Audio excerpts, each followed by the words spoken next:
तो सभी को नमस्कार। तो दोस्तों हम चर्चा करेंगे सेंट्रल स्टेट रिलेशंस पे। ये एक पार्ट है जो अब की बार आरएस के सिलेबस में पब्लिक एडमिनिस्ट्रेशन में जोड़ दिया गया है। पहले ये पार्ट इंडियन पॉलिटी में था, अभी भी ये प्रीलिम्स के अंदर इंडियन पॉलिटी में है। और मैं थोड़ा सा लास्ट क्लास लिया था जो इसका थोड़ा बैकग्राउंड बनाया। उसमें मोटे तौर पर मैंने चर्चा की कि सेंट्रल स्टेट रिलेशन जो है उसकी जरूरत ही क्यों महसूस हुई। उसके बैकग्राउंड में हम इसका फेडरल सिस्टम समझ रहे थे। और मुझे थोड़ा सा ये डाउट भी था कि पब्लिक एडमिनिस्ट्रेशन में ये पार्ट कितना रखा जाए। हालांकि ये कोर पब्लिक एडमिनिस्ट्रेशन के अंदर हम पढ़ते हैं, लेकिन इसे इंडियन पॉलिटी में भी पढ़ा जाता है। तो मैंने पूरे सिलेबस को देखने के पश्चात इस कंक्लूजन पे पहुंचा हूँ कि सेंट्रल स्टेट रिलेशन जो कि लेजिस्लेटिव रिलेशन, एग्जीक्यूटिव रिलेशन और फाइनेंशियल रिलेशन, ये तीन प्रोविजंस इंडियन कॉन्स्टिट्यूशन में है, वो पूरे ही इस पार्ट में पढ़े जाने चाहिए। और चूंकि यहाँ से क्वेश्चंस प्रीलिम्स में भी आता है, तो मैं थोड़ा डेप्थली केवल उस दृष्टि से भी कि आपका प्रीलिम्स का कोई क्वेश्चंस गलत ना हो। और चूंकि जिस क्लास को मैं एक ही क्लास में खत्म करना चाह रहा था, उस पे हम लोग तीन क्लास लेंगे। लास्ट क्लास में मैंने थोड़ा सा बैकग्राउंड बताया था कि सेंट्रल स्टेट रिलेशन है, उनकी जरूरत ही क्यों महसूस हो रही है। तो ये इसलिए महसूस हो रही है क्योंकि भारत में जो राजनीतिक व्यवस्था को अडॉप्ट किया गया, वो फेडरल सिस्टम अडॉप्ट किया गया।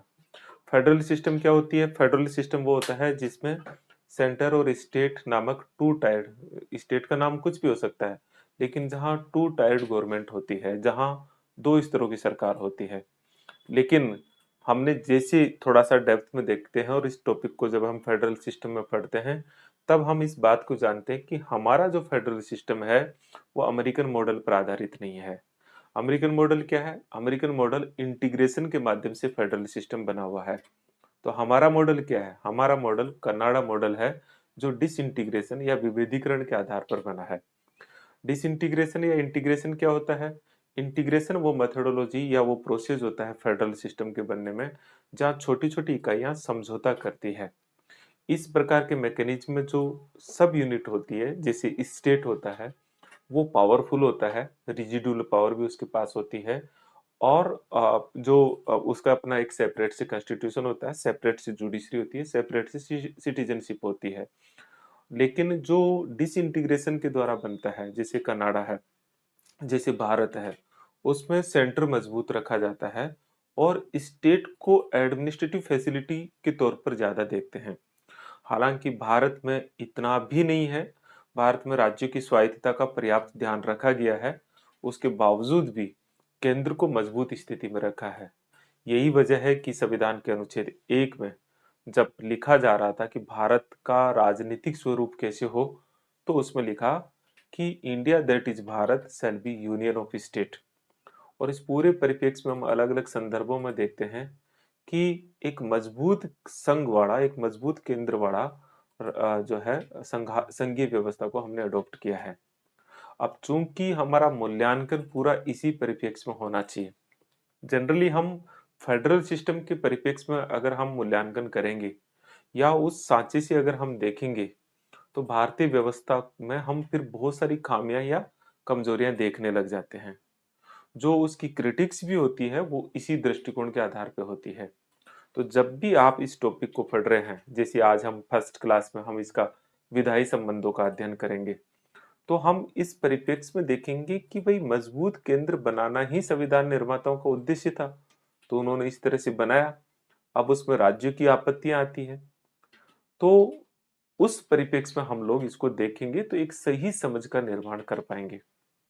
हम इस संबंध में दो कमीशंस की रिकमेंडेशंस को हमें हमेशा ध्यान रखना चाहिए, क्योंकि सेंट्रल स्टेट रिलेशन पे दो कमीशन बने हैं। एक पहला कमीशन था रणजीत सिंह सरकारी आयोग, जिसे सरकारी आयोग कहते हैं, 1983 में बना, 88 में इसने रिपोर्ट दी। दूसरा कमीशन था पुंछी आयोग, जो 2007 में बना, 2009-10 में इसने रिकमेंडेशन दी। पूरा नाम मदन मोहन पुंछी आयोग है। तो ये मैंने थोड़ा आपको बैकग्राउंड बताया, जिससे कि आप सेंट्रल स्टेट रिलेशन को पढ़ते समय इसी परिप्रेक्ष्य में सोचें। ठीक है? तो ये एक बेसिकली चीज हम लोग थोड़ा देख रहे हैं। आज का मुद्दा है कि हम केंद्र राज्य संबंधों में विधायी संबंधों को देखें। तो हम इसमें तीन चार पहलू देखेंगे। सबसे पहले हम कॉन्स्टिट्यूशनल प्रोविजन या संवैधानिक प्रावधानों को देखेंगे कि वो क्या है। फिर उन संवैधानिक प्रावधानों में हम बहुत सारी चीजें ये देखेंगे कि किस तरह से केंद्र की तरफ झुकाव रखा गया है, उसको एक सिस्टमेटिक ढंग से हम समझने की कोशिश करते हैं। फिर केंद्र राज्य संबंधों में तनाव के क्या कारण है। भाई ये सारी चीजें तो है, लेकिन तनाव के कारण क्या है, क्योंकि इन पे जो क्वेश्चंस है वो 150 शब्दों का क्वेश्चन तीनों में से किसी एक पे पक्के तौर पर, जो मेरी समझ है, पक्के का मतलब मैं कोई गारंटी नहीं देता, जो मेरी समझ है उसके आधार पर पक्के तौर पर तीनों में से कोई एक संबंधों पर 150 शब्दों में क्वेश्चंस बनने की प्रोबेबिलिटी अच्छी खासी है। इसलिए आप इन पे मतलब 150 शब्दों में तीनों में एक ही चीज रखे, केंद्र राज्य विधायी संबंधों का आलोचनात्मक परीक्षण कीजिए या केंद्र राज्य विधायी संबंधों में तनाव के कारणों का परीक्षण करते हुए आवश्यक सुझाव प्रस्तुत कीजिए। इस तरह से तीनों ही प्रशासनिक संबंधों पे भी वित्तीय संबंधों पे भी आप क्वेश्चन बनाइए, लिखिए। हालांकि उसके भीतर सब क्वेश्चंस इंटरनली बहुत सारे पार्ट जुड़ते हैं, उसकी संभावनाएं काफी है। तो ये जो है तनाव के कारण देखेंगे। फिर उसमें सरकारी आयोग विशेषकर और पुंछी आयोग जो है, नहीं है, उनकी जो है सिफारिशों को देखेंगे और फिर उनकी सिफारिशों को देख करके हम एक प्रॉपर निष्कर्ष और सुझाव पेश करेंगे। इसमें निष्कर्ष भी देंगे, निष्कर्ष के साथ में हम अपने कुछ सुझाव, जो अपना मत है, वो भी रख देंगे। बेसिकली वैसे तो दो आयोगों के बारे में कुछ बचता नहीं है। तो सबसे पहले हम देखते हैं संवैधानिक प्रावधान क्या है। जैसे मैंने लास्ट क्लास में थोड़ा जिक्र किया था तीनों का ही, कि जो विधायी संबंध है वो मोटे तौर पर हम कहाँ पढ़ते हैं इन्हें। तो हम इनका जो अध्ययन है वो संविधान के भाग 11 में। अब इसे थोड़ा सा ऐसे लिखे तो ज्यादा ठीक है बनिस्पत ये लिखने के, ये भी लिख सकते, कोई खास नहीं है, लेकिन संविधान में से लिखा है भाग 11 के अध्याय, क्योंकि इसमें दो अध्याय है, चैप्टर पार्ट 11 के अध्याय फर्स्ट है, नहीं है, के अनुच्छेद, इसके अनुच्छेद जो है 245 से 255 तक, टोटल 11 आर्टिकल है। एवं साथ में ये जरूर लिखना है कम से कम, एवं सातवीं अनुसूची को हम छोड़ नहीं सकते, क्योंकि सेवंथ शेड्यूल जो है वो इसके संबंधों की एक बेस का काम करती है, क्योंकि विषयों का वर्गीकरण तो वही है। तो ये है मोटे तौर पर क्या दिया हुआ है, और इसके लिए मेरी सजेशन है आपको कि मैं थोड़ा सरलीकरण किया हूं, क्योंकि लैंग्वेज के तौर पर अगर हम बेयर एक्ट की लैंग्वेज लेते हैं तो फिर बहुत डिकोड करने में बहुत दिक्कत आती है, और मुख्य परीक्षा में तो आप लिख ही नहीं सकते उस लैंग्वेज के साथ में। तो मैंने डिटेल नोट्स बनाए हैं, और डिटेल नोट्स बना के ऐप पे, सीबी कैंपस ऐप पे और परख पे, इसको दोनों पे ऐप पे क्या कर दिया, अपलोड कर दिया है।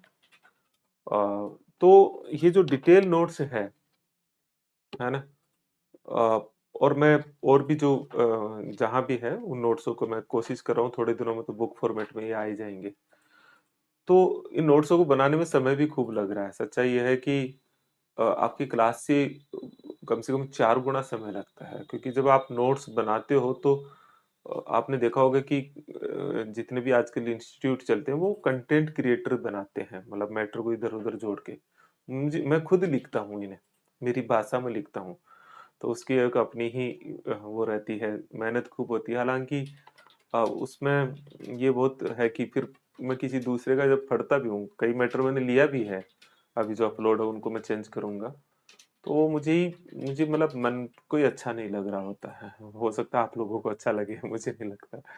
तो मेरा सजेशन जो मैं कह रहा था वो ये है कि ये जो बेयर एक्ट है इसको जरूर साथ साथ पढ़िए, क्योंकि इसकी लैंग्वेज को पढ़ने पे आपको थोड़ी सी गहराई समझ में आएगी। और आजकल जो प्रीलिम्स एग्जाम है उसमें इसकी लैंग्वेज देते हैं, इसलिए आप प्रैक्टिस कीजिए कि इसकी लैंग्वेज को आप बेस बनाइए। लेकिन जो मैं नोट्स या जो मैं पुस्तक है उसमें एक सामान्य भाषा में समझाने का प्रयास करता हूँ, और यहाँ क्लास में भी उसी भाषा में। तो यहाँ जब आप इसे देखेंगे अलग अलग, जैसे इसको खोल के देखते हैं, तो आपको शुरू में ये दिखेंगे आपको। इसमें से महत्वपूर्ण पार्ट जो है वो इम्पोर्टेंट है। तो इसमें क्या चीज है, इसको अगर हम देखें तो कैसे देखें हम इसे। तो सबसे पहले हम इसमें विषयों को बांटा गया है कि केंद्र किस विषय पे कानून बनाएगा, राज्य किस विषय पे कानून बनाएगा, और केंद्र और राज्य किस विषय पे कानून बना सकते हैं। तो सबसे पहले विधायी विषयों का बंटवारा किया गया है, और विधायी विषयों का ये जो बंटवारा है, विधायी मतलब कानून निर्माण से संबंधित विषय हैं, उनका बंटवारा किया गया है। और ये जो बंटवारा है, इस बंटवारा का अगर आर्टिकल देखोगे तो ये अनुच्छेद 245 से विशेषकर 246 में ज्यादा है, 246 से 248 प्लस 7वीं अनुसूची 7th शेड्यूल में आप इसे देख सकते हैं। अनुसूची 246 में जो प्रोविजन है कि हालांकि 245 भी जोड़ सकते हैं इसमें, क्योंकि उसमें प्रभाव क्षेत्र का उल्लेख है। तो 246 में है कि 7वीं अनुसूची के अकॉर्डिंग, 247 में फिर अलग चीज है, मतलब इसके विवादों के निस्तारण। 248 में फिर रेजिडुअल पावर है। यहाँ पे 7वीं अनुसूची के अकॉर्डिंग जो 246 प्लस 7वीं अनुसूची के अकॉर्डिंग 3 तरह की सूचियां हैं। विषयों का जो बंटवारा किया गया है वो 3 सूचियों में किया है। एक है संघ सूची, दूसरी है राज्य सूची, और तीसरी है समवर्ती सूची, कॉन्क्रीट लिस्ट। तो यूनियन लिस्ट, स्टेट लिस्ट और कॉन्क्रीट लिस्ट।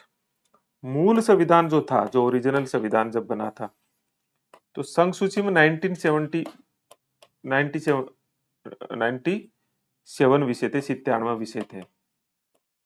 और इसमें महत्वपूर्ण विषय थे जो पूरे देश से संबंधित है, जैसे बीमा है, रक्षा है, यानी यह वित्त से संबंधित जैसे करेंसी है, इस तरह के मुद्दे हैं। राज्य सूची के अंदर 66 विषय थे, और इसमें जैसे कृषि है, जैसे विवाह है, इस तरह के संपत्ति है, इस तरह के विषय को रखा है। और समवर्ती सूची में ऐसे विषय थे जिसमें दोनों के मतलब 52 विषय थे, जो दोनों मतलब उनका क्षेत्रीय महत्व भी हो सकता है और उनका राष्ट्रीय महत्व भी हो सकता है, ऐसे विषय थे।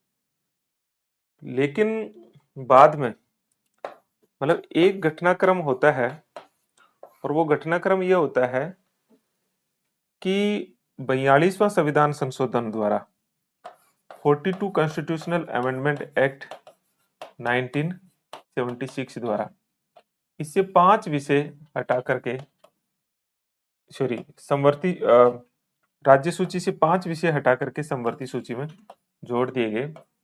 इनमें एक था शिक्षा, एक था वन और वन्यजीव, एक था जनसंख्या या जनगणना, जनसंख्या, एक था न्याय, और एक था मापतोल। इस तरह से वर्तमान में ये 66 से घट के हो गए 61, और ये 52 से घट के हो गए 47। लेकिन कुछ और विषय जैसे जीएसटी से संबंधित वस्तु सेवा कर और ऐसे कुछ विषय जो स्पष्ट नहीं थे, ऐसे इसमें 3 उप विषय जोड़ दिए गए। 3 उप विषय जोड़े हैं किसमें, संघ सूची में। और इसके जोड़ने के पश्चात ये 100 हो जाने चाहिए, और ये क्वेश्चन कई बार पूछा गया, लेकिन उसके बावजूद भी इसका आंसर 97 ही रहता है, आज भी 100 नहीं रहता। क्यों? क्योंकि नंबरिंग में 97 ही है, ये सब सब्जेक्ट है, इसलिए वर्तमान में इन विषयों की संख्या 97, 61 और 47 है। क्लियर हो गई? ये स्थिति है। जहां तक इन तीनों उसमें नहीं आएंगे कोई भी, तो उसे कहते हैं रिजिडुअल पावर, उसे कहते हैं रिजिडुअल सब्जेक्ट, जो तीनों ही सूचियों में नहीं है। तो जो रिजिडुअल सब्जेक्ट है उससे संबंधित प्रावधान जो है, जिसको हम क्या कहते हैं, अवशिष्ट विषय। ये जो अवशिष्ट विषय है जो तीनों में ही नहीं है, यहाँ पे अमेरिका जैसे देश में तो ये प्रांतों के पास या राज्यों के पास रहते हैं। आर्टिकल 248 में कहा गया कि ये जो रिजिडुअल सब्जेक्ट है वो उस पर कानून केवल संसद ही बनाएगी, मतलब संघ के पास ही होंगे। बेसिकली हमने कनाडा मॉडल से लिया है, और इससे पहले भारत शासन अधिनियम 1935 में भी जो रिजिडुअल सब्जेक्ट थे वो गवर्नर जनरल के पास ही होते थे। यहां तक की बात आ गई। अब महत्वपूर्ण चीज ये है कि ये जो तीनों विषय है उसमें संघ सूची पे जो है, इससे संबंधित अगर कोई, जो वर्तमान में 1970 सब्जेक्ट है ना, 3 उप विषय सहित 100 है, उस पे खास बात यह है कि संसद कानून बनाती है। आपको लग रहा होगा इनकी ज्यादा महत्व नहीं है, बहुत महत्व है। और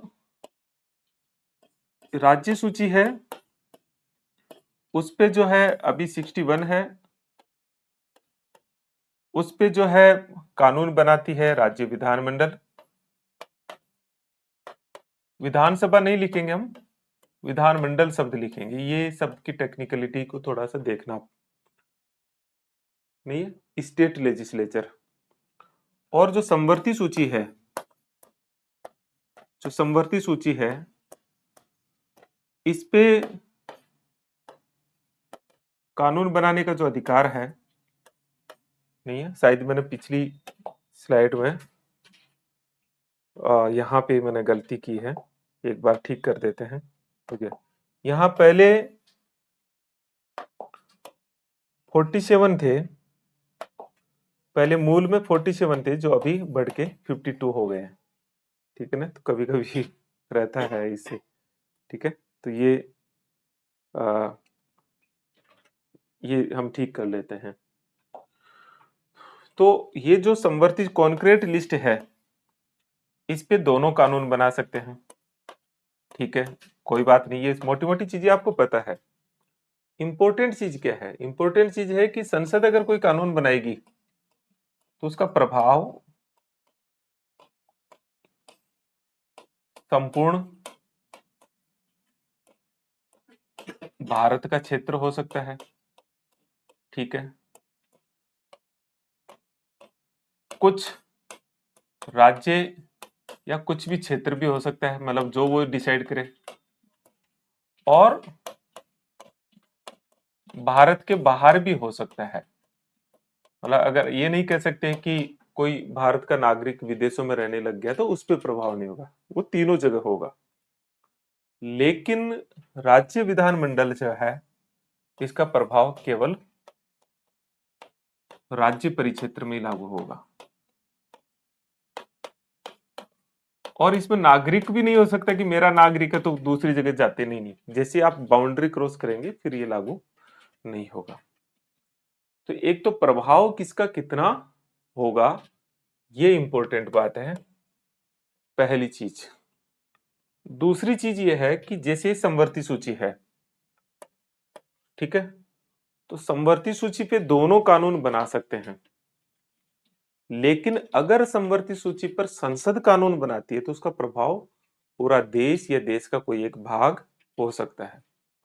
लेकिन अगर राज्य कानून बनाता है उसी विषय पे, तो उसका प्रभाव एक संबंधित राज्य ही होगा, उससे ज्यादा नहीं होगा। और अगर एक विषय पे, चाहे वो पहले या बाद में किसी का भी बना हुआ हो, केंद्र और राज्य दोनों कानून बनाते हैं तो प्रभाव क्षेत्र का अंतर होगा। केंद्र का कानून पूरे देश में होगा, राज्य का कानून उस राज्य की टेरिटरी के भीतर रहेगा। लेकिन अगर दोनों कानूनों में कोई अंतर्विरोध उत्पन्न हो जाए किसी जगह, ये विरोध एक लाइन का हो सकता है, एक शब्द का हो सकता है, एक पैराग्राफ का हो सकता है, तो जहां जहां विरोध उत्पन्न होगा, मतलब दोनों में कॉन्फ्लिक्ट होगा, वहां वहां संसद का कानून राज्य के कानून पर ओवरलैप कर जाएगा। यहां ये ध्यान रखने की बात है कि राज्य का कानून समाप्त नहीं होता है, बल्कि संसद का कानून ओवरलैप करता है वहां उस जगह जहां जहां विरोध है। लेकिन कोई ऐसा प्रोविजन जो संसद के कानून में नहीं है लेकिन राज्य के कानून में है, मान लीजिए कि कोई ऐसा प्रोविजन है जो संसद के कानून में नहीं है लेकिन राज्य के कानून में, तब तब वो कानून राज्य का लागू रहेगा। लेकिन यहां ध्यान देने योग्य बात यह है कि राज्य का कानून सिर्फ राज्य की टेरिटरी के भीतर ही होगा। और ये जो ओवरलैप करता है, इस ओवरलैप को कहते हैं आच्छादन का सिद्धांत। इसे कहते हैं आच्छादन का सिद्धांत। अंग्रेजी में इसे कहते हैं डॉक्ट्रिन ऑफ रेपुंगेसी, डॉक्ट्रिन ऑफ रेपुंगेसी। तो इस तरह से दोनों के विरोध की स्थिति में ये वाली प्रोविजन लागू होंगे। तो हम संघ सूची, राज्य सूची और समवर्ती सूची और रेजिडुअल सब्जेक्ट, तो ये तो बिल्कुल संविधान में क्लियर कर दिया भाई, इस पे ये कानून बनाएगा, इस पे ये कानून बना सकते हैं, इस पे दोनों बना सकते हैं, रेजिडुअल पे आप जो है संसद बना सकती है। और इनमें यह भी क्लियर कर दिया कि किसका कितना प्रभाव क्षेत्र होगा, और अगर दोनों कानूनों के भीतर एक साथ दो कानून हो जाते हैं तो उनमें अगर अंतर्विरोध हो तो उस स्थिति में क्या होगा, ये सारी चीजें संविधान में बहुत साफ साफ लिख दी गई है। संविधान के अनुच्छेद 245 से 248 तक और 7वीं अनुसूची में। लेकिन असली खेल कहते हैं इसे वो अब शुरू होता है। देखिए, महत्वपूर्ण कानून, यहाँ पे थोड़ा सा सोचने और समझने वाली बात है, अब तक की बात को भी अगर हम समेटे तो महत्वपूर्ण कानून संसद को दिया, केंद्र को दिया। महत्वपूर्ण कानून ही नहीं, 1907 दे दिया, महत्वपूर्ण के साथ लगभग बहुत ज्यादा भी दे दिए। और राज्य को जो कानून दिए वो कम महत्वपूर्ण दिए। और रही बात समवर्ती सूची, उस पे संसद डोमिनेंट है, और फिर अवशिष्ट विषय जो कानून इनमें नहीं लिखे वो सब संसद के हैं। तो अगर कानून बनाने के क्षेत्र को ओवरऑल देखा जाए, एक बार के लिए आप सोचिए और देखिए, अगर कानून बनाने के क्षेत्र को आप देखते हो तो ये बात समझ में आती है कि कानून बनाने के क्षेत्र में संसद जो है वो बहुत बहुत बहुत पावरफुल है, बहुत बड़ा एरिया है उसके पास।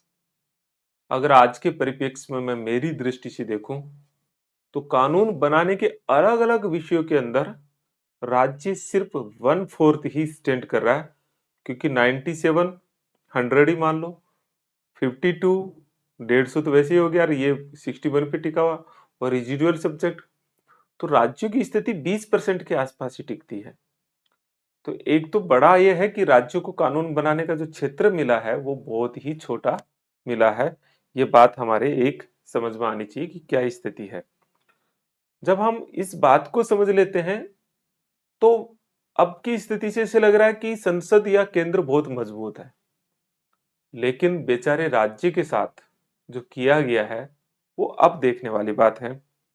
बात यह है कि ये जो राज्य सूची है जिसमें 61 सब्जेक्ट रखे गए हैं, इस राज्य सूची पर भी संसद को डोमिनेट किया गया है, संसद को प्रभाविता दी गई है। मतलब विभिन्न परिस्थितियों में विभिन्न प्रोविजंस के तहत संसद राज्य सूची पर कानून बनाने का अधिकार रखती है। और वो कौन कौन से परिस्थितियां हैं जब संसद राज्य सूची के विषय पर कानून बना सकती है। तो हम थोड़ा सा इस बात को देखें कि इन तमाम चीजों के बावजूद भी राज्य सूची पर, ये जो स्टेट लिस्ट है, राज्य सूची पर संसद की प्रभाविता क्या है, मतलब उसकी डोमिनेंसी को अगर हम देखें तो सही स्थिति सामने आती है। इसमें स्थिति जो है नहीं है, यहीं से शुरू हो जाती है। नंबर 1, संविधान के अनुच्छेद 249, यहां से शुरू करते हैं। आर्टिकल 249 में यह प्रोविजन किया गया है कि, ध्यान देना, इंपॉर्टेंट है, बहुत इंपॉर्टेंट है, बहुत ज्यादा क्वेश्चन आते हैं। इसमें यह प्रावधान किया गया है कि जो राज्यसभा है, ये जो राज्यसभा है, ये अपने उपस्थित एवं मत देने वाले सदस्यों को 2/3 बहुमत से, ठीक है ना, इस मेजोरिटी से राज्य सूची के, ध्यान देना एक एक वर्ड को, राज्य सूची के किसी विषय को, राज्य सूची को नहीं, राज्य सूची के किसी विषय को, मतलब हम लिख ही देता हूं, आप कंफ्यूज हो जाएंगे। राज्य सूची के, स्टेट लिस्ट के किसी विषय को, किसी विषय को क्या करे, राष्ट्रीय महत्व का डिक्लेयर करे। ध्यान देना, राष्ट्रीय महत्व का डिक्लेयर कर सकती है कि उसे एक नेशनल इंपॉर्टेंस का सब्जेक्ट है, वो इतना महत्वपूर्ण है कि देखिए ये है तो स्टेट लिस्ट में, लेकिन राज्यसभा उस सब्जेक्ट को नेशनल इंपॉर्टेंस का डिक्लेयर कर सकती है, लेकिन ये सिंपल मेजोरिटी से नहीं होगा, और ये काम सिर्फ राज्यसभा ही करेगी। तो पहले तो कहानी को सुनो, फिर बाद में ये समझने की कोशिश करते हैं भाई राज्यसभा को ये क्यों दिया है। तो नेशनल इंपॉर्टेंस का अगर डिक्लेयर करे, तब ये अगर राज्यसभा ऐसा करती है, कितने, 2/3 बहुमत से, तब ध्यान देना, संसद, ये शब्द बहुत इंपॉर्टेंट है, संसद, संसद है, उस विषय पर, उस विषय पर, उस विषय पर क्या बना सकती है, कानून बना सकती है, उस विषय पर कानून बना सकती है। हमेशा हमेशा के लिए ना ना ना ना ना, हमेशा हमेशा के लिए नहीं। ये जो राष्ट्रीय महत्व का डिक्लेयर होगा, इसका प्रभाव 1 वर्ष ही रहेगा, मतलब 1 वर्ष के लिए ही राष्ट्रीय महत्व का घोषित कर सकती है। और संसद कानून बनाएगी वो, संसद कानून बनाएगी वो इस 1 वर्ष की समाप्ति के, ये जो 1 वर्ष है, इसकी समाप्ति के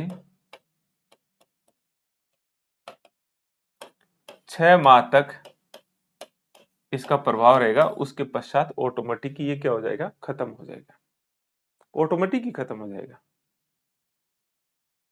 लेकिन ध्यान देना, राज्यसभा इसका पुनः अनुमोदन कर सकती है। 1 वर्ष की समाप्ति के पहले पुनः अनुमोदन कर दिया तो फिर 1 वर्ष बढ़ जाएगा, और फिर अनुमोदन कर दिया तो फिर 1 वर्ष बढ़ जाएगा, और ऐसा कितनी भी बार कर सकती है, क्योंकि कोई लिमिट नहीं है, संविधान में ऐसा नहीं कहा है कि कितनी बार करें। तो एक तरह से राज्यसभा के रास्ते संसद को राज्य सूची के किसी भी विषय पर कानून बनाने का अधिकार दे दिया जाता है। और अगर हम इस दृष्टि से देखते हैं तो संसद तो कुछ भी कर सकती है, बशर्ते कि बस राज्यसभा के पास विश्वास हो उसका। अब सवाल ये उठता है कि राज्यसभा को ही ये पावर क्यों दिया कि वह उसे राष्ट्रीय महत्व का घोषित करे। तो इसके पीछे महत्वपूर्ण बात को समझने के लिए वापस वहां आइए, फेडरल सिस्टम में।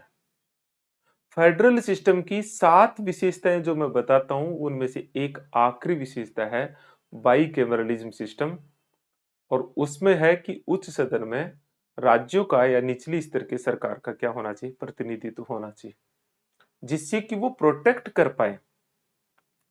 और इसी तरह से इसका मतलब क्या हुआ, इसका मतलब हुआ कि फेडरल सिस्टम में जो अपर हाउस होता है, जिसे भारत में राज्यसभा, वो राज्यों को प्रतिनिधित्व करती है। और अगर आप इसका निर्वाचन देखोगे तो कौन चुन के भेजता है, राज्य विधानमंडल।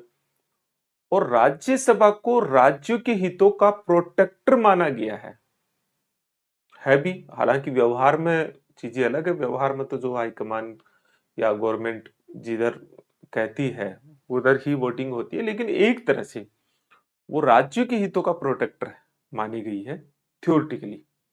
और इसीलिए अगर राज्यसभा अपनी स्पेशल मेजोरिटी से किसी सब्जेक्ट को नेशनल इंपॉर्टेंस का डिक्लेयर करती है, तो इसका मतलब यह माना जाता है कि सभी राज्यों की सहमति मिल गई है। ठीक है, तो ये इसके पीछे का कंसेप्ट है। यहां एक कंसेप्ट मैंने कारण बताया कि इसके पीछे कारण क्या है। विशेषकर ऑब्जेक्टिव एग्जाम्स में गलती करते हैं स्टूडेंट, वो ये करते हैं कि राज्य सूची पर कि किसी विषय पर संसद, राज्य सूची के किसी विषय पर कानून बनाने का अधिकार किसे दिया गया है, और वो चलते ही टिक करते Rajya Sabha. No no no, Rajya Sabha, यहाँ जो इंपॉर्टेंट जो कंसेप्ट क्लियर करना है वो ये है, राज्यसभा केवल उसे राष्ट्रीय महत्व का घोषित कर सकती है, वो भी राज्य सूची को नहीं, किसी एक विषय को राष्ट्रीय महत्व का घोषित कर सकती है।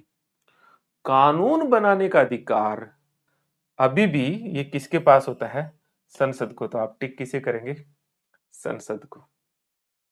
तो इस तरह से आप जो है जरूर बारीकी से, क्योंकि जब आप ऑब्जेक्टिव पढ़ते हैं तो उसका जो तरीका होता है वो थोड़ा सा माइक्रो लेवल पे जाता है। हालांकि उससे कंसेप्ट अच्छे क्लियर होते हैं, विशेषकर पॉलिटी के अंदर ही ये रणनीति ज्यादा रहती है, क्योंकि पॉलिटी में इंडियन कॉन्स्टिट्यूशन ऐसे ही बहुत माइक्रो लेवल पे जाके समझना होता है। तो ये है, और इसीलिए मैं कहता भी हूँ आप सबसे कि मुझे सबसे जो, क्योंकि जिस पे मैंने तपस्या की है पब्लिक एडमिनिस्ट्रेशन, उससे ज्यादा तपस्या मैंने इस पे बेरक पे की है, बहुत कर रखा है।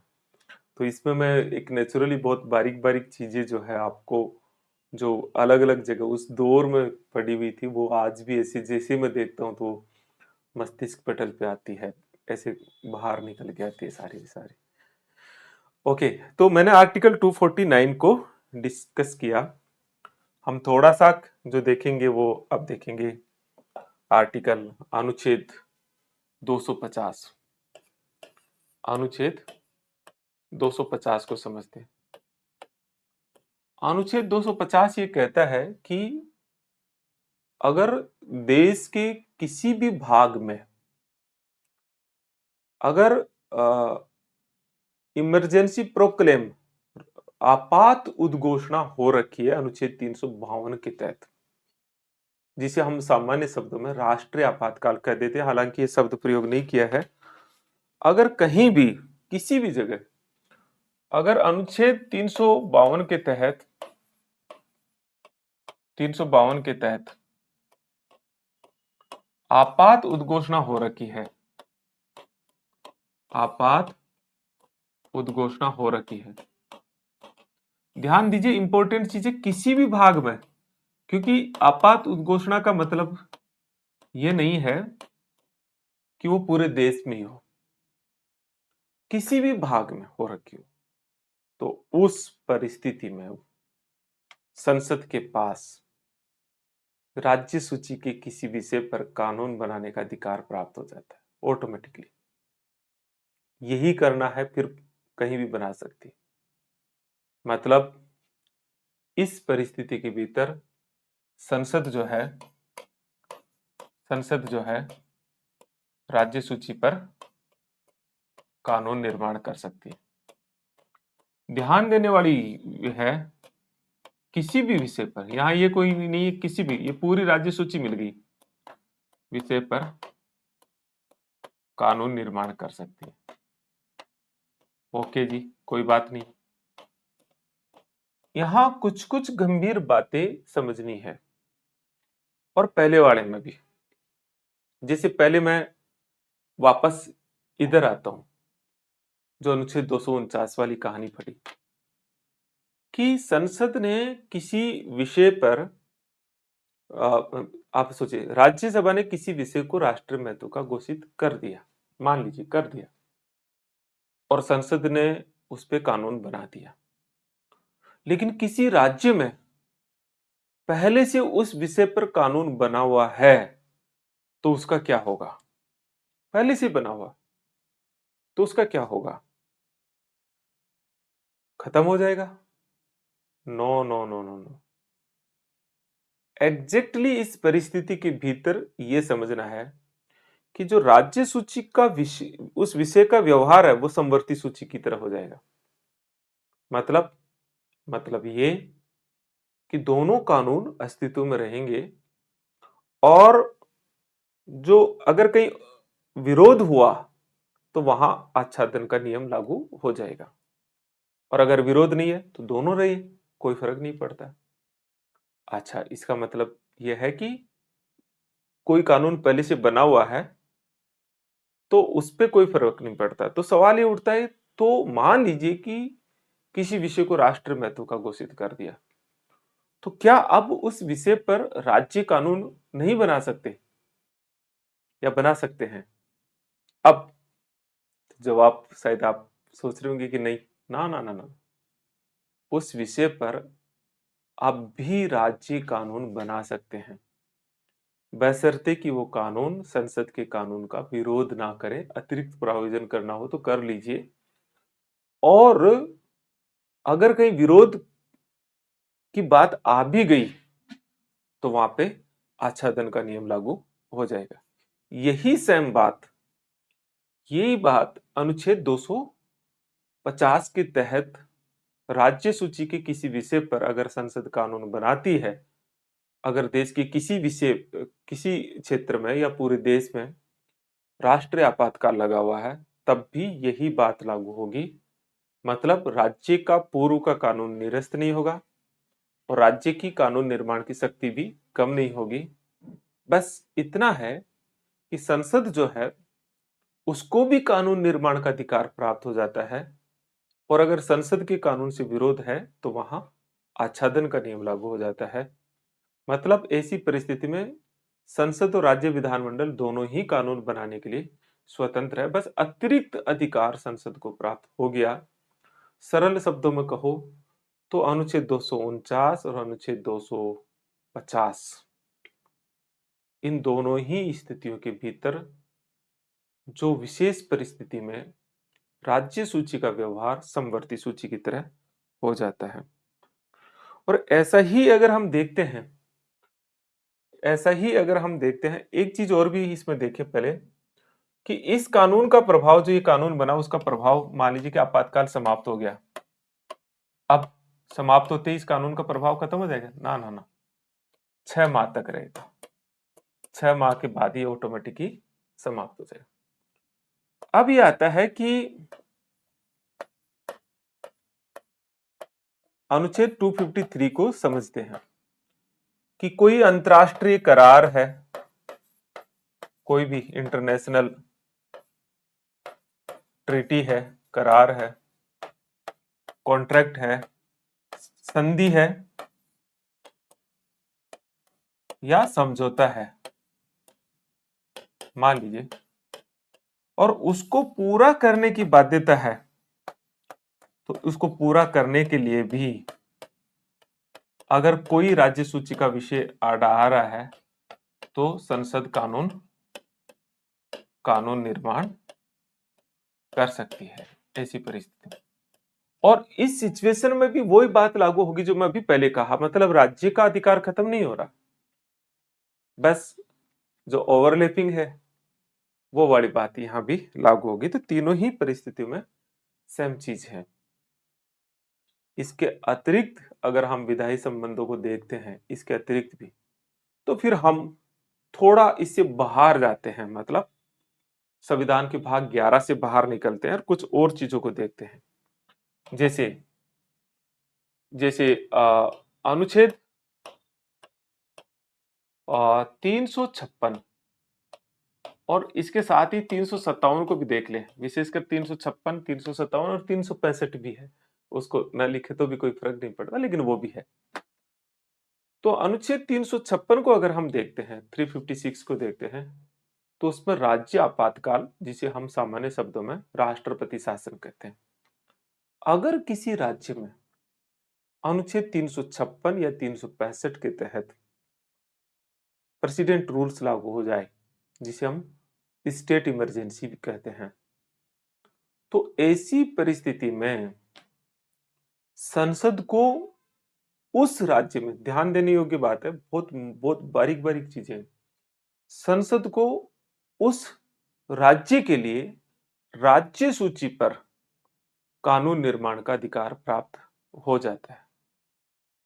संसद को टेक्निकली चीज देखना, उस राज्य के लिए राज्य सूची पर, अभी तक जो हम ऊपर देख रहे थे उसमें संसद के द्वारा बनाए गए कानून का जो अधिकार क्षेत्र है वो पूरा देश अथवा देश का कोई भाग हो सकता है, लेकिन इसमें यहां ध्यान देने योग्य है कि अगर राष्ट्रपति शासन लगा है, मान लीजिए इसकी घोषणा हो रखी है, अगर ये है तो संसद को अधिकार प्राप्त होता है यहां, लेकिन ये केवल और केवल केवल उस राज्य क्षेत्र के लिए लागू होता है। इसका प्रभाव ये नहीं कि दूसरे राज्य पे हो, केवल उस राज्य की बाउंड्री पे ही संसद के कानून का प्रभाव होगा। यहां एक और महत्वपूर्ण सवाल उठता है कि अगर राष्ट्रपति शासन लगा है तो क्या राज्य विधानमंडल अस्तित्व में हो, क्योंकि राष्ट्रपति शासन में कोई जरूरी नहीं कि राज्य विधानमंडल भंगी हो, कभी कभी राज्य विधानमंडल रहती है, वो सस्पेंडेड रहती है और कभी कभी वो वर्किंग में भी रह सकती है।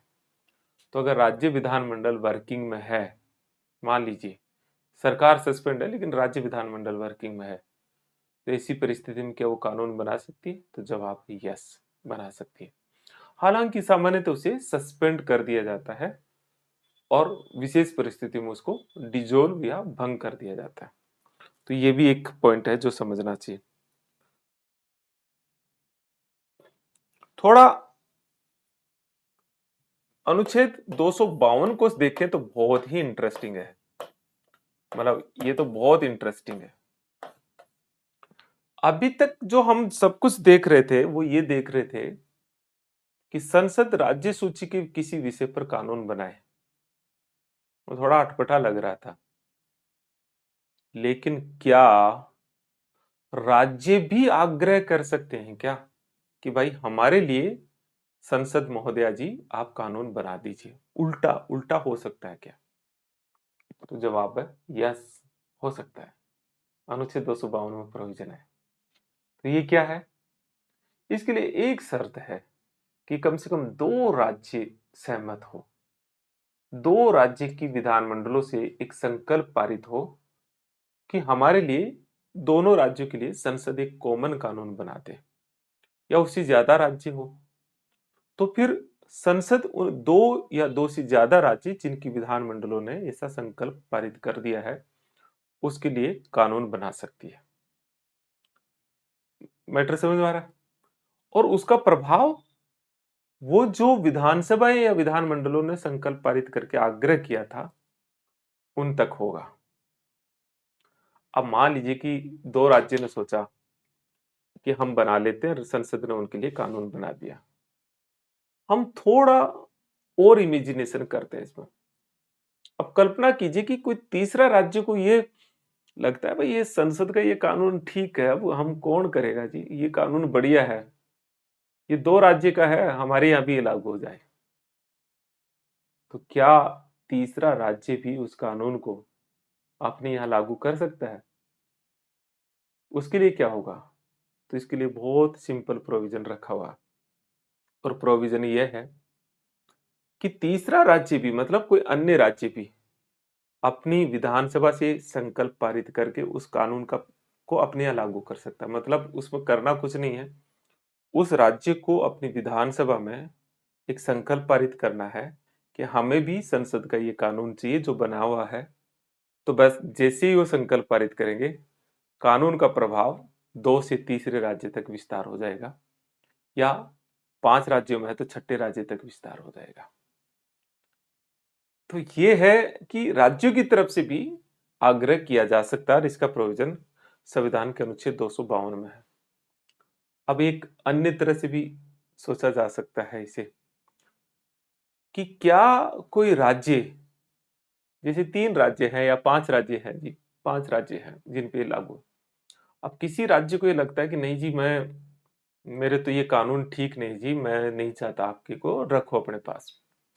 तो क्या कोई राज्य इस तरह से कानून से बाहर भी आ सकता है क्या? तो अब प्रॉब्लम है, बाहर नहीं आ सकता। एक बार अगर आपने सहमति दी और संसद ने कानून बना दिया, तो राज्यों को बाहर निकलने का अधिकार नहीं दिया, क्योंकि अगर ये अंदर बाहर करते रहेंगे तो फिर तो कभी कुछ कुछ होगा ही नहीं, स्थायी नहीं होगा। तो इस तरह से एक बार आप अंदर जा सकते हो, बाहर नहीं आ सकते।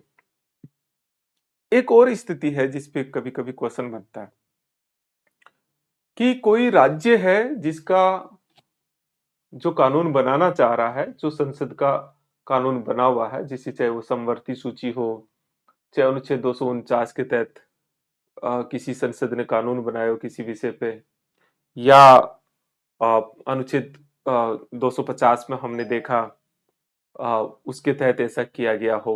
मान लीजिए कि इमेजिन कीजिए कि संसद का कानून बना हुआ है और राज्य ये चाहता है कि मैं भी कानून बनाऊं, लेकिन मैं जो कानून बनाऊं, ध्यान से सुनना, उस कानून का थोड़ा सा हिस्सा मैं केंद्र के कानून से या संसद के कानून से अलग रखना चाहता हूं और उसमें विरोध होगा, और वो चाहता है कि मेरे वाला कानून का वजूद रहे। तो क्या कोई रास्ता है? नहीं कि कोई रास्ता है? तो यस, इसका एक रास्ता है।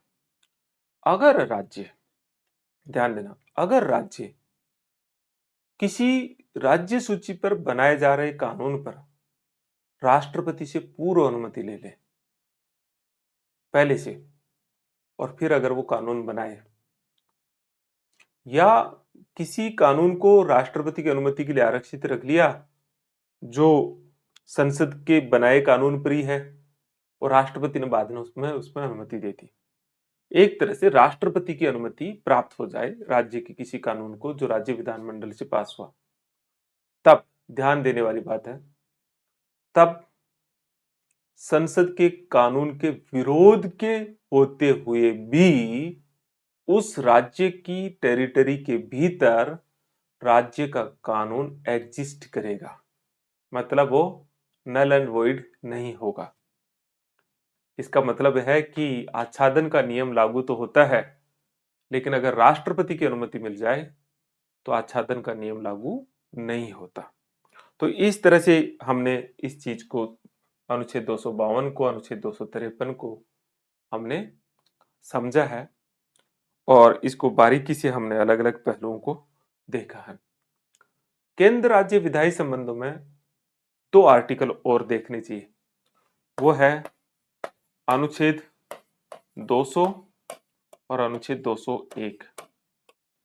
अनुच्छेद 200 ये कहता है कि जब कोई राज्य विधानमंडल से पारित होकर के कानून राज्यपाल के पास जाता है, तो वो अनुमति देगा, अनुमति रोक लेगा, नहीं है, पुनर्विचार के लिए लौटाएगा। और एक अतिरिक्त ऑप्शन इसमें जोड़ा गया है, वो जोड़ा गया है कि वो राष्ट्रपति की अनुमति के लिए उस विधेयक को आरक्षित रख ले। और जब ये राष्ट्रपति की अनुमति के लिए आरक्षित रख लिया जाता है, तब राष्ट्रपति के पास उस विधेयक पर अनुमति देगा, अनुमति रोक, रोक का मतलब होल्ड कर लेगा, या पुनर्विचार का ऑप्शन तो इसमें नहीं है, लेकिन अनुमति होल्ड कर सकता है। और यहां ये बहुत इंपॉर्टेंट है कि वो अनुमति कितने समय तक होल्ड कर सकता है, इसका प्रोविजन नहीं है, नहीं है। तो पुनर्विचार के लिए भी इसमें है पुनर्विचार। तो अनुमति जो होल्ड करना है इसकी कोई समय सीमा नहीं है, बल्कि यहाँ यह भी स्पष्ट है कि वो अनुमति देने से इनकार भी कर दे। अब ये जो एक एब्सोल्यूट वीटो पावर मिला है राष्ट्रपति को, ये सबसे बड़ी प्रॉब्लम है, क्योंकि राज्यपाल जो होता है वो केंद्र का प्रतिनिधि होता है और केंद्र सरकार के निर्देशों पर बहुत बार अगर विपक्षी दलों की सरकार है तो जो राज्य का कानून है उसको उसको राष्ट्रपति की अनुमति के लिए आरक्षित रख लेता है। पहले तो लंबे समय तक राज्यपाल होल्ड रखा रहता है, फिर बहुत समय बीत जाता है तो राष्ट्रपति की अनुमति के लिए रिजर्व कर देता है, फिर राष्ट्रपति उसको अनलिमिटेड समय तक रख लेता है, 5 साल निकल जाती है और कानून बन ही नहीं पाता है। और इसका बहुत सुंदर और बहुत ही स्पष्ट एग्जाम्पल इस बार तमिलनाडु में देखने को मिल रहे हैं। तमिलनाडु गवर्नमेंट इसके खिलाफ पहले हाई कोर्ट फिर सुप्रीम कोर्ट तक मामला गया। हाई कोर्ट ने क्या कहा वो बहुत इंटरेस्टिंग है। हाई कोर्ट ने कहा जी राज्यपाल ऐसे हर किसी विधेयक को नहीं रख सकता, और रखे तो उसे 3 महीने के भीतर उसे निर्णय करना पड़ेगा कि वो कर क्या रहा है। और अगर किसी विधेयक को राष्ट्रपति की अनुमति के लिए रखा है तो 6 महीने के भीतर उसे बताना पड़ेगा राष्ट्रपति को कि वो अनुमति दे रहा है, लौटा रहा है कि कर क्या रहा है। उसके पास एक तरह से समय सीमा बांधी। लगा थोड़ा ठीक है, लेकिन अभी सुप्रीम कोर्ट का जो जजमेंट है वो वापस बीच का सा रास्ता अपनाया है, जिसमें उन्होंने कहा जी राष्ट्रपति का जो ये पावर है वो उसमें समय सीमा में नहीं बांधा जा सकता, लेकिन अगर किसी को आपत्ति है तो जुडिशियल रिव्यू हो सकता है। लेकिन अनुच्छेद 200 और 201 भी केंद्र और राज्य विधायी संबंधों को आज की स्थिति में सबसे ज्यादा प्रभावित कर रहे हैं। तो केंद्र राज्य विधायी संबंधों का जब आप अध्ययन करो तो आप इन सारे परिप्रेक्ष्यों को मद्देनजर रखते हुए इन्हें कैसे सोर्ट में रखना है, ये तो तभी आएगा जब आपके पास नॉलेज अनलिमिटेड होगा और फिर आपके पास छन छन की चीजें आएगी, ऐसे क्रीम क्रीम मैटर निकलता है फिर। लेकिन आप ये सोचो ना कि मैं बस इतनी चीजें लिख दूं, नहीं, वो पॉसिबल नहीं है। तो ये पूरी समझ जब बनेगी तो कुछ चीजें सामने आती है कि सेंटर और स्टेट के रिश्तों में जो सबसे महत्वपूर्ण चीज है वो है कि इनके बीच जो तनाव या विवाद के कारण क्या है। तनाव या विवाद का जो कारण है, नहीं, वो कारण या क्षेत्र क्या है। देखिए जी, इसमें एक बात तो है कि जितने भी आरोप लगाए वो राज्य लगाए, क्योंकि राज्य कमजोर है। वो कहता है अरे मैं पहले ही कमजोर था, उसको और कमजोर करते जा रहे हो। दिक्कत भी है एक, बेसिकली जनता की जो एक्सपेक्टेशन है वो राज्य सरकार से ज्यादा होती है। कारण क्योंकि राज्य सरकार नजदीक होती है और राज्य के पास इतना कोई जुरिडिक्शन ही नहीं है कि वो कानून बना सके और चीजें कर सके। तो एक कॉन्फ्लिक्ट चलता है। कॉन्फ्लिक्ट ये है, राज्यों का आरोप है, मतलब ये सारे के सारे आरोप राज्यों के आरोप है, नहीं, राज्यों के आरोप है। ये क्या आरोप है? एक आरोप तो ये है जी कि महत्वपूर्ण विषय जो है वो संघ के पास है। इतना ही नहीं, अवशिष्ट विषय भी जो है वो संघ के पास है। तो बोला हमारे पास कुछ है ही नहीं। और रिजिडुअल पावर वाला बहुत इंपॉर्टेंट, कई ऐसे विषय हैं जो आज प्रमुखता से उभर के आ गए हैं, उनका कहीं उल्लेख नहीं था और संघ उन पे दावा कर देता है। बहुत सारे जो नए क्षेत्र आ रहे हैं उन पे, जैसे मान लीजिए साइबर क्राइम, पहले थोड़ी थी ये सारी चीजें, अब आ गई, नहीं, जीएसटी अब आ गया, ऐसे बहुत सारे एरियाज आ गए। तो उन्हें लगता है कि भाई हमको बहुत कम मिला है। दूसरा उनका आरोप है कि जो मिला है, जो मिला है मतलब जो समवर्ती सूची है, नहीं है, पर संसद जो है वो अतिक्रमण कर लेती है, वो कानून बना देती है और हमारा कानून फेल हो जाता है। ठीक है जी। उनका आरोप है कि ये जो 249 के तहत है ना, ये हमारी राज्य सूची को भी नहीं छोड़ रहे, इसको भी ये कानून बना लेते हैं। और एक आरोप उनका जो जेन्युइन भी लगता है मुझे, वो ये जो अभी मैं जिक्र कर रहा था, अनुच्छेद 200 और 201 कह रहे हैं कि इस राज्यपाल के माध्यम से, इस गवर्नर के माध्यम से जो केंद्र सरकार है वो हमारी कानून बनाने की शक्ति को लगभग पंगु कर दिया है। तो ये मोटे तौर पर चार आरोप जो है वो इनके रहते हैं। एक और आरोप भी वो लगाते हैं, वो कहते हैं कि चूंकि फाइनेंशियल दृष्टि से राज्य इतने कमजोर है कि हम कोई कानून भी बनाए ना तो उसका कोई महत्व नहीं है। वो कहते हैं हम करें क्या, हमारी जो वित्तीय निर्भरता है वो बहुत ज्यादा बढ़ गई है। तो ये भी एक वो कारण देते हैं। तो इस तरह से वो बहुत सारे अपना दुखड़ा गाते हैं। इस संबंध में हम क्या कहें, तो अपनी तरफ से कुछ कहने की बजाय जो एक्सपर्ट कमीशन ने कह दिया है, सेंट्रल स्टेट रिलेशन पे 2 कमीशन बने हैं, उनको ही लिख दो तो बहुत है, क्योंकि उसमें एक ऑथेंटिसिटी है, एक एक उसकी क्रेडिबिलिटी है उसकी। तो आप इसमें ये बताइए कि देखिए इन्होंने जो केंद्र राज्य संबंधों में जो आयोग बने हैं, उन आयोगों का मत देखें और उन्होंने विश्लेषण किया है वो देखें। तो एक आयोग बना है सरकारी आयोग जो 1983 में गठित था, पूरा नाम रणजीत सिंह सरकारिया है। केंद्र राज्य संबंधों पे पहला आयोग बना था, 1988 में इसने अपनी रिपोर्ट दी। इस रिपोर्ट में वो क्या कह रहे हैं, इस रिपोर्ट में ये आयोग ये कह रहा है कि राज्यों का ये आरोप, देखिए ये तो है कि ज्यादातर महत्वपूर्ण विषय है, लेकिन राज्यों का ये आरोप कि अनुच्छेद 249 को राज्यसभा के माध्यम से संसद ने इसका बहुत मिसयूज किया है और राज्य की शक्ति का अतिक्रमण कर लिया है। ये कह रहा है जी ये बात तो सरासर गलत है, ये जो 249 वाली बात है ये तो सरासर गलत बात, ये ऐसा कभी नहीं हुआ और वस्तुतः ऐसा हुआ भी नहीं। अगर आप निष्पक्ष देखोगे ऐसा नहीं हुआ, ये तो गलत है, कभी शायद ही किसी विषय पे ऐसा किया है, तो ये तो रोना गलत है।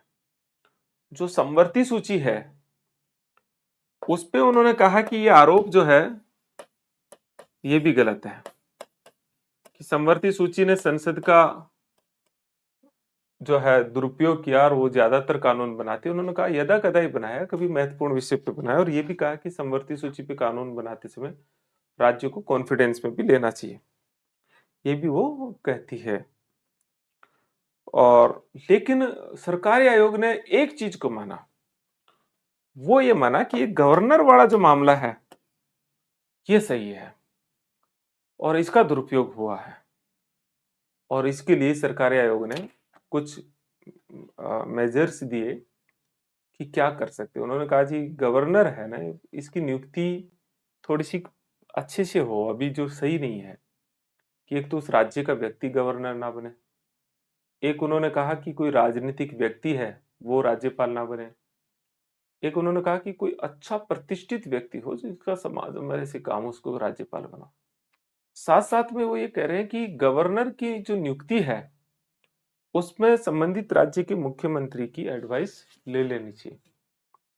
और इतना ही नहीं, वो ये गवर्नर की नियुक्ति में एक कमेटी की बात करते हैं, समिति बनाई जाए जिसमें उपराष्ट्रपति हो, लोकसभा अध्यक्ष हो, प्रधानमंत्री हो, ये मिलके रिकमेंडेशन दे और एक पैनल बनाए और फिर गवर्नर बनाए। तो एक तो नियुक्ति प्रक्रिया के संदर्भ में वो कहते हैं कि गवर्नर का दुरुपयोग तभी रुकेगा जब यह हो, और साथ में ये भी कहते हैं कि ये विधेयकों को आरक्षित रखने वाला है ना, ये परंपरा नहीं हो जानी चाहिए, ये विशेष परिस्थितियों के भीतर ही हो। गवर्नर्स के कार्यकाल को लेकर भी वो कहते हैं कि इन्हें राजनीतिक आधारों पर नहीं हटाया जाना चाहिए। अब चूंकि चाहिए शब्द लग गया, लेकिन वो सारी बातों को वो कंसिडर कर रहे हैं। और केंद्र राज्य विधायी संबंधों में जब सबसे ज्यादा तनाव का क्षेत्र है वो गवर्नर ही है। मदन मोहन पुंछी आयोग जो है, जो 2009 में अपनी रिपोर्ट देता है, जो पुंछी आयोग है, ये भी दूसरा केंद्र राज्य संबंधों पर गठित आयोग है। इसने अपनी रिपोर्ट में जो कहा उसमें समवर्ती सूची के संदर्भ में कहा है कि जी इस पे जब भी आप कानून बनाओ तो थोड़ा राज्य से पूछ ले, मतलब ऐसे नहीं कि इसको थोड़ा राज्यों की ही ज्यादा स्वायत्तता होनी चाहिए। तो एक तो ये कहा, उसका भी ज्यादा फोकस जो है वो राज्यपाल पद को है। उन्होंने कहा जी राज्यपाल का पद है वो संवैधानिक प्रमुख ही होना चाहिए, वो केंद्र के प्रतिनिधि के तौर पर उसकी भूमिका को कम करना चाहिए। और इसमें वो कहते हैं कि राज्यपालों को जो हटाने का प्रावधान है वो वैसा ही होना चाहिए जैसे राष्ट्रपति को हटाने का प्रावधान है, कि जैसे राज्य विधानमंडल जो है वो इम्पीचमेंट के माध्यम से हटाए, ऐसे नहीं हटाए। नियुक्ति तो कर सकते हैं लेकिन उसका कार्यकाल की स्टेबिलिटी के लिए वो कुछ बात कहते हैं। और एक इंटर स्टेट काउंसिल को मजबूत करने की बात कहते हैं जिससे कि दोनों के बीच में समन्वय बना रहे। और इस तरह से सरकारी आयोग और पुंछी आयोग की रिकमेंडेशन के बाद में हमें भी ये लगता है कि जो विधायी संबंध है उसमें जो केंद्र को मजबूत रखा गया है वो मजबूत संविधान की दृष्टि से जिस तरह का हमने संघीय व्यवस्था बनाई है उसके अनुरूप ही है। जो संसद को ज्यादा पावरफुल पावर दिए गए हैं विशेष परिस्थितियों के लिए, ऐसा संसद ने कोई दुरुपयोग किया हो इसके कोई बड़े उदाहरण नहीं है। लेकिन राज्यपाल का पद को लेकर के और उसकी स्थितियों को लेकर, जैसे भी तमिलनाडु का रेफरेंस दे सकते हो, केंद्र राज्य के बीच में एक विवाद और तनाव रहे हैं। इस संबंध में हमारा भी मत ये है, मतलब आपको ये कहना है कि जैसा सरकारी आयोग ने और मदन मोहन पुंछी आयोग ने जो सिफारिशें दी है उनको कठोरता से लागू करना चाहिए। और राज्यपाल पद को कैसे कम राजनीतिक हो और कैसे वो राज्य के कॉन्स्टिट्यूशनल हेड के तौर पर काम कर सकते हैं उस रूप में हम बना सकते हैं, वो सारे प्रयास हमको करना चाहिए। तो इस तरह से सेंट्रल स्टेट लेजिस्लेचर रिलेशन है, लेजिस्लेशन के जो रिश्ते हैं उसमें ये सारे पहलू हैं जिसमें मैंने बहुत बारीकी सी चीजों को आपको बताया है और उसका विश्लेषण भी किया है।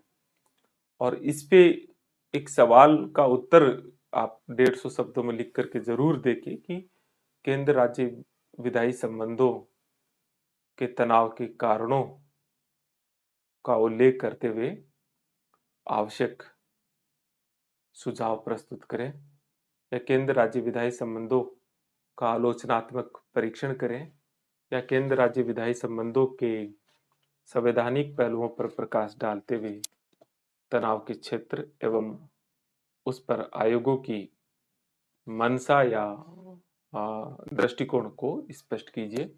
ऐसे सारे ही सवाल जो है वो लगभग एक ही जैसे उत्तर होते, कोई भी एक क्वेश्चन आप लिख लीजिए और थोड़ा अभ्यास कीजिए। छोटे क्वेश्चंस तो बहुत सारे आ जाते हैं फिर उसमें। तो ये सारी चीजें मैंने आज इस लेक्चर में कवर की है। आपके कुछ क्वेश्चन है, जैसे राज्यसभा जिस टॉपिक को नेशनल इम्पोर्टेंट इंटरेस्ट का डिक्लेयर करेगी, क्या उस टॉपिक को सेलेक्ट करने के लिए कोई स्पेसिफिक प्रोसेस है और क्या उसका जुडिशियल रिव्यू किया जा सकता है। ठीक है, तो उस टॉपिक को सिलेक्ट करने का स्पेशल प्रोविजन कुछ नहीं, राज्यसभा ही है उसका प्रोविजन कि वो उस टॉपिक को करे कि नहीं करे। जहां तक जुडिशियल रिव्यू है तो इसका हर जगह, यहाँ नहीं हर जगह जुडिशियल रिव्यू बेसिक स्ट्रक्चर का पार्ट मान लिया गया है। और उसमें आपको हर जगह ये कहना है कि जुडिशियल रिव्यू तो किसी भी चीज का हो सकता है। ठीक है, ओके। तो इस तरह से मैंने आपको बहुत सारे पहलुओं पर प्रकाश डाला। आपका कोई क्वेश्चन हो तो अभी आप बता सकते हैं, और अभी हम इस क्लास को यहीं ओवर करते हैं और फिर हम एडमिनिस्ट्रेटिव रिलेशन देखते हैं। क्लास कैसी रही थोड़ा आप बताइएगा। आप क्या, मतलब जिस तरीके से मैंने इसको एक कोशिश तो की बहुत सहज भाव से आपकी एक समझ बनाने का, बाकी चीज़ें आप नोट्स में और बुक पुस्तक में पढ़ के देखेंगे तो आपको थोड़ा और बेहतर तरीके से ये सारी चीज़ें समझ में आ जाएगी। कीवर्ड्स के माध्यम से नोट्स बना लीजिएगा और फिर लिखने का अभ्यास कीजिए। जितना लिखेंगे ना उतना ही निखरेंगे उसके अंदर। ओके, तो ये चीज़ें है जिसको मैंने आज सारी चीज़ों को रखा है। फिर भी आपका कोई क्वेश्चन हो देखते हैं। Thank you very much.